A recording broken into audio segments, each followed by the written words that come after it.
What is going on, guys? DBG here, and today we're going to be ranking all of the Yao Ming, and we're going to be ranking all of the Giannis cards from worst to best in NBA 2K22 MyTEAM. Before we get on to that, we are so close, lads. We are 50 subscribers exactly away from 295k. So if you guys are new to the channel, enjoy MyTEAM content, subscribe. But more MyTEAM content here than anywhere else, and you want to learn about the game, is the best place for that. So we're going to start off with the Yao Ming cards. So the worst of the Yao Ming cards should be fairly obvious, and it's this one right here. So this card, in my opinion, is not even as good as the flash glitched card that we had previously. And I'm going to explain why, because he is a little bit faster. For me, it's just that 86 3 ball with a lack of a couple of key shooting badges, whereas the other one has that 95 3 ball. Speed's a little bit better, defensively is a bit better. Animation's the exact same, except he actually gets shifty, which is okay. Normal size up, not very good. Okay dunks, normal leaner. Hot zones everywhere. You know what? Maybe he is as good as the glitched one. Maybe he is as good as the glitched one, because the glitched one is not great, if we're being honest. Or sorry, no, the glitched one's very good, but the glitched one is not particularly fast, not particularly athletic. And the big difference is you get a +7 3-ball glitch. The glitched one's only at 93. Shooting badges, you actually get limitless spot up on the glitch one, which is the only difference in shooting badges. And you do get more defensive. I think they're probably even. They're probably even. But for his price, he's a really good player. Like, you're looking at a Yao Ming card that's in and around the 15k mark. For a 7'6 center who is a mediocre shooter. What am I saying mediocre? A pretty good shooter because of his release. Got 97 offense and defense rebound, really solid defensive badges. And it should be still one of the top. Like, if you just count Yao as a center, and if you're making a center ranking and you can't count any of the other Yaos, there are maybe 6 players in the game that are better at center than Yao, than this Yao even here. So not a bad card. After that is Colossal Yao. So Colossal Yao comes with 50 hoffs, got that 85 speed, which is nice, 85 3 ball, really good defense, comes with 16 hoff defensive badges, playmaking badges. Comes with like half quick first step and half downhill, which are really not bad. But the 60 ball handle is kind of killer. I was the same with the other one. Like, yes, he comes with shifty. He's got the normal leaner. He got the normal behind the back. Tendencies are pretty damn good. But for me, that 60 ball handle is a bit of a liability. As the reason why we got Signature Series next. So basically, quick first step and downhill are the 2 badges this one gets. This one comes with 20 hot defensive badges. And his ball handle is in fact 79, which is good. The only issue is, again, does not come with unpluckable. You gotta get unpluckable onto him. So, in terms of comparison with these two, it's close. It's really close. But the Colossal's way more expensive. And he's a lot rarer. But like, in terms of stats, you're looking at +19 ball handle. -1 and 2 in most other stats. But a +3 and 3 ball. Badges wise, you get clutch shooter on one of them. But on Colossal, you do get some more shooting badges. But like, look, difficult shots, green machine, hot zone, under rhythm shooter, you're good anyway. You're good without those badges on you. But you get slithery, you get the extra 4 half defensive badges. And I know he comes with 3 less halves, but for me, like, neither of them come with, or you come with gold and pluckable, but unpluckable is really cheap to get it up to gold. So this Yao Ming's slightly better than the Colossal. Now we're on to the last 3. Obviously, this is number 3, the Invincible Yao. I think, again, there is diminishing returns when you go past Signature Series Yao. I think the only difference between this Yao and the Signature Series Yao really is quick versus shifty, which doesn't matter on Yao. The Scotty behind the back is the only difference. That is really the only difference between those two Yao Mings, because, again, the 99 3 ball is good and all, but he comes with half and block, but it's not like he comes with a load of these dribbling badges. He does come with every defensive badge. Shooting wise, comes with a lot more half badges, but like, the only real half badge shooting that matters above gold is like blinders. Again, really nice card. Like, Yao is a really good card. Like, this is one of the best centers in the game, but he's the number 3 best Yao Ming. And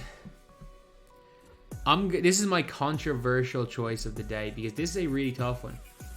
Because one Yao lets you run the cheesiest lineup in the game, and one Yao is the best card in the game. I don't know if it's more important being able to run with the cheesiest lineup in the game And also, when I say one Yao is the best card in the game,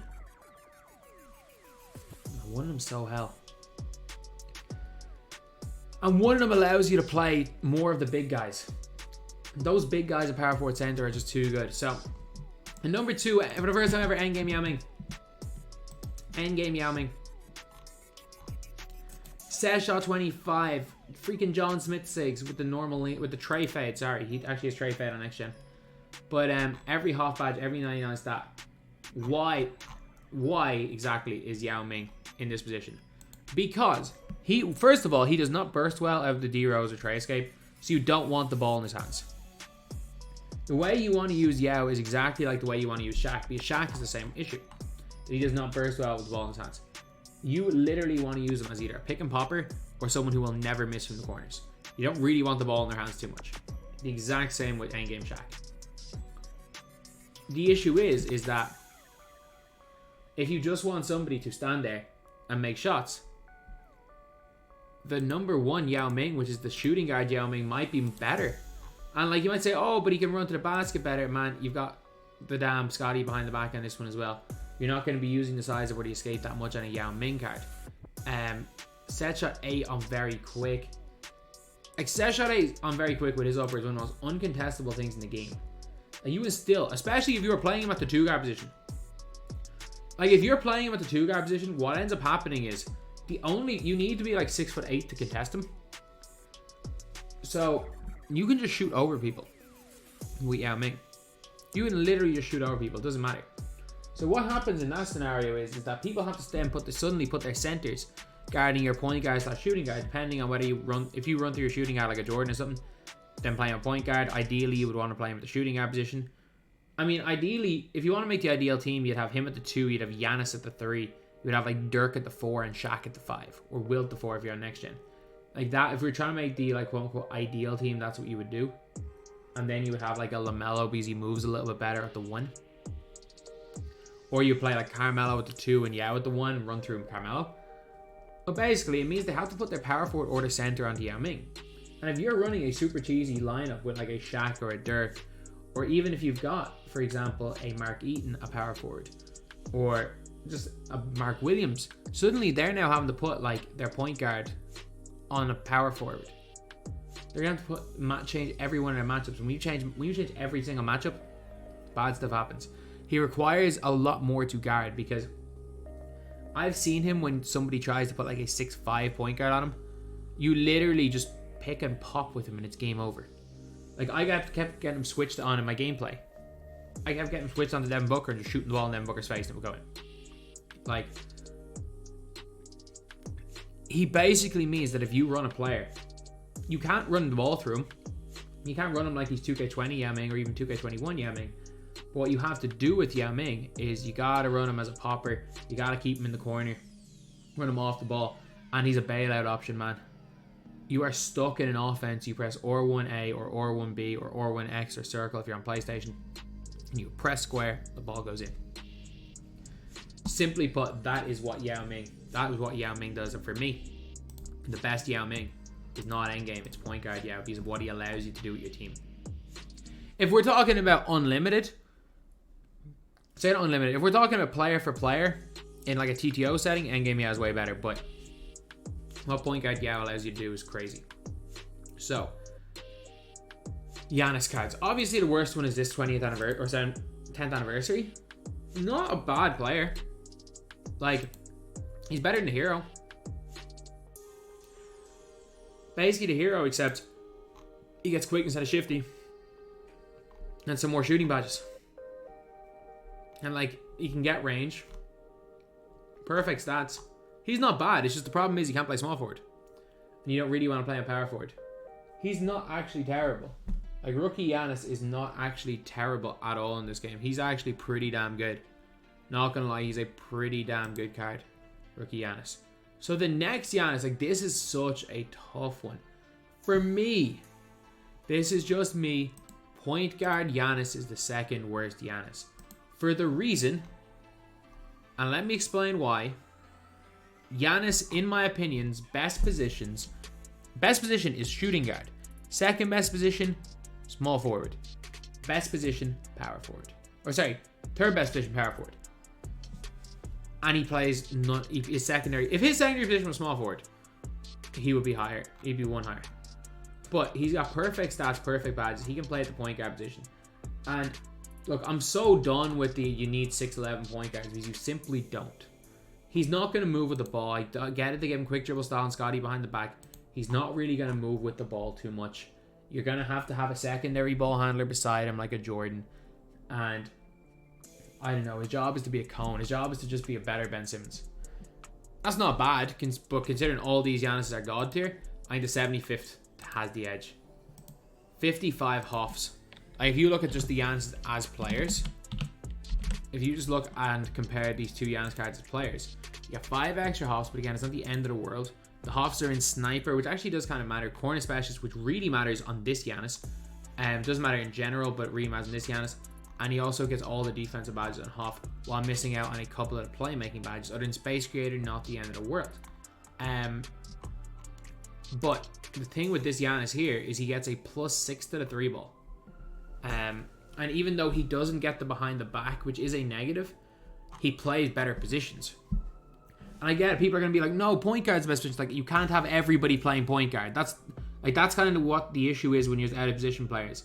People are always complaining about, oh, he used Shaq at point guard, but then all of a sudden every single out of position player is a point guard. Like, it makes absolutely no odds that a player can play point guard anymore because we got freaking YAO at point guard. It does not matter that a tall player can play point guard. Giannis' best position is as a cone. Especially these versions of Giannis, his best position is as a cone, playing at the 3 or playing at the 4 or maybe even at the 2. So yeah, this Giannis is slightly better in the point guard position. Then I'm going to put this out there. If this Giannis was a power forward, small forward, I think you can make the case he's due to the way, or sorry, a small forward, power forward, or a shooting guard, small forward.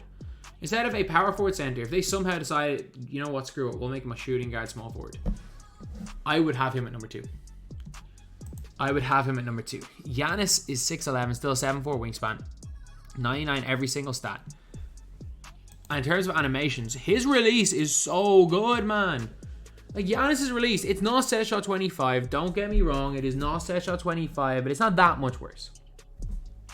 Scotty behind the back, you're not bursting with Giannis. Giannis bursts slow out of the off the quick and shifty burst anyway, even with his endgame. He bursts slow out of it. So it makes no odds for me. But power forward center kind of limits this card. It limits it to the extent where I was having a debate even whether number 2 I was going to put this Giannis. Because at the end of the day, other than the anniversary Giannis, we're looking at guys that you can argue. Like, you can make the argument that of these 3, that this is the best power forward in the game, or a top 3 power forward. You can argue it's the top 3 small forward. You can argue it's the top 3 point guard.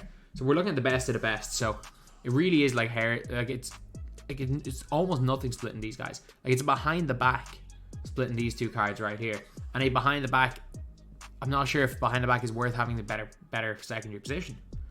So it's a really close one with that Giannis's. But also at the same time, if this Giannis had a better primary, if this Giannis could play 2-3, which 2 guards probably Giannis' best position, we're suddenly looking then at a card that might have been breaking up the endgames. But for me, the second best endgame is the point guard endgame.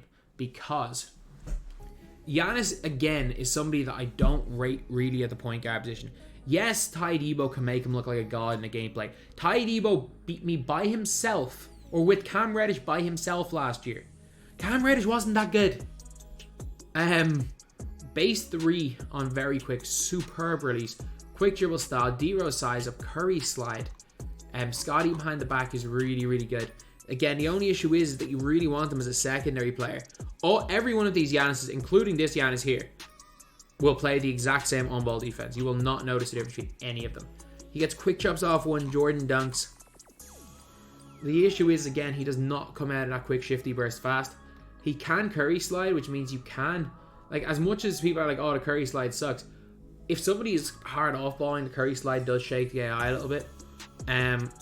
So, like, there are times the Curry slide is really, really good. In a competitive setting, which none of us play, the Curry slide doesn't matter because it's clamped. But in a normal setting against just the average unlimited, not even unlimited player, just the average player you play in this game in general, the Curry slide can be very effective. So he's pretty good. But in my opinion, the best Giannis by a tiny bit by a tiny bit is this Giannis here.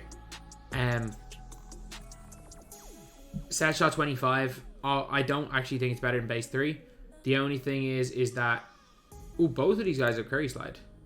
Do they? I've clicked on the wrong Giannis. I clicked on the wrong Giannis again. I was very confused. I was like, this one definitely has a Tray Escape. He has Tray Escape, which I don't think is as effective as the Curry Slide, in my opinion. But again, if you know how to use a Tray Escape, be my guest. I know how to do it. Still for a Curry Slide. My favorite is honestly a Harden Shuffle, because you can get so much space against like the vast majority of players who are mediocre or who are pretty okay. Obviously, again, I don't play comps, so I don't care.